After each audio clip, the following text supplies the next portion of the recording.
Nu, pacanėliai, vėl kreipiuosi jūs. Turiu jums merginų lydytuvą. Pavadinkime taip. Kaip sakant, kad būtų lengviau pakabinti, pasivažinėjus. Einam viską parodysiu. Kaina gera. Automobilis taip pat vertas dėmesio. Štai hebrytė. BMW 520. 2 litrai 135 kW. 20 metų dizeliukas. Juodas. Turi vieną kitą smulkų pabraižymą ant kėbulo. Natūralu, automobiliui kaip bebūtų 15 metų.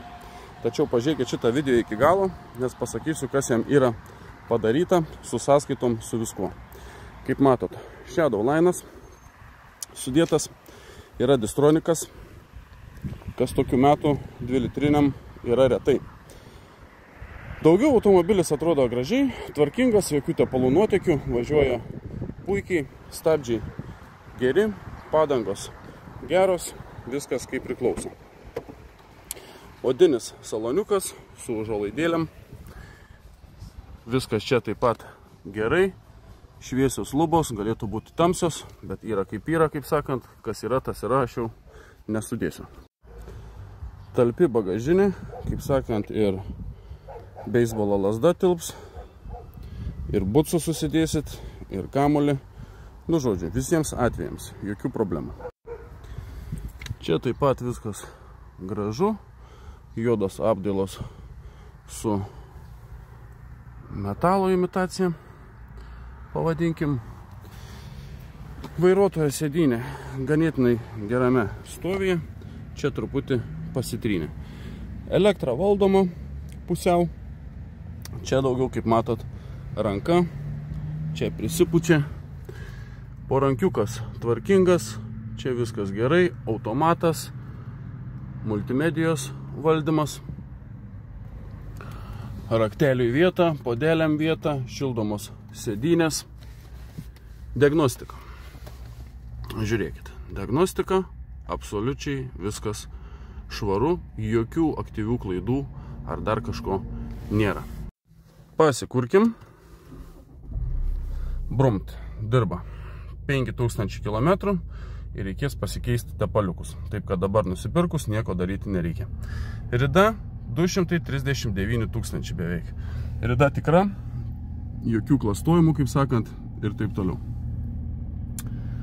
Asistentai.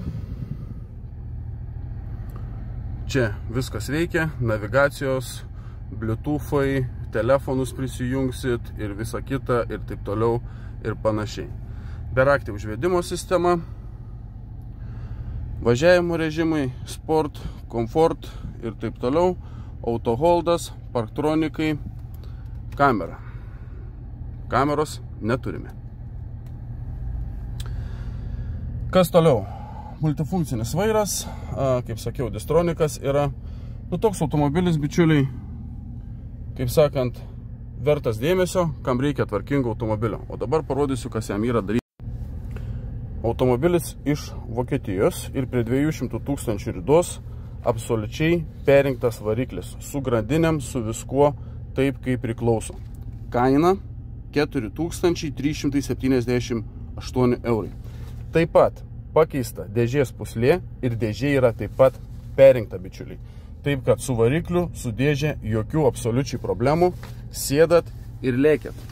Viskas kaip priklauso, tepaliukų keisti, kaip sakiau, nereikia, jokių tepalų nuotykių nėra, nes automatiškai variklis perinktas prieš, sakykime, 38 000, kažkur 33 gal, 200 keli tūkstančiai buvo, kai darytas variklio kapitalinis. Pačioj Vokietijoje. Taip, kad viskas ledas, bičiuliai, sėdat, lėkėt, įsimetat mergaičių, pasiemat draugelių ir važiuojat į Palangą, kol dar, kaip sakant, orus rodo neblogus. Domina toks variantas, jo kaina būtų 10 200 eurų su smulkium darybom.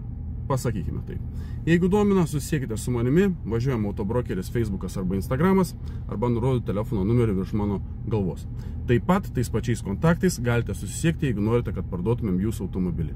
Greitai, sklandžiai, patikimai ir be jokių rūpesčių. O svarbiausia, jums tai nieko nekainuos. Lauksime jūsų žinučių, lauksime jūsų skambučių, pasidalinkite, kam nesuku šito video, jeigu žinote, kas ieško panašaus automobilio, paspauskite laiką, palikite tik tokią komentarą, nes kaip be jūsų, ir būtinai pasispausite sekti mūsų socialinius tinklus, tam, kad nepraleistumėt naujų variantų. O šiandien, bičiuliai, kadangi manęs pačio vakar nebuvo, tai dirbo tik tais vadyba, tai automatiškai automobilių vakar neprisėmėm, tai šiandien, bičiuliai, čia laukiu aš automobilių tiek, kad neturėsiu jaučiu laiko pardavinėti, reikės vien tik tikrinti. Taip kad pasispausite sekti, nepraleiskite ateinančių variantų ir susitiksime labai greitai.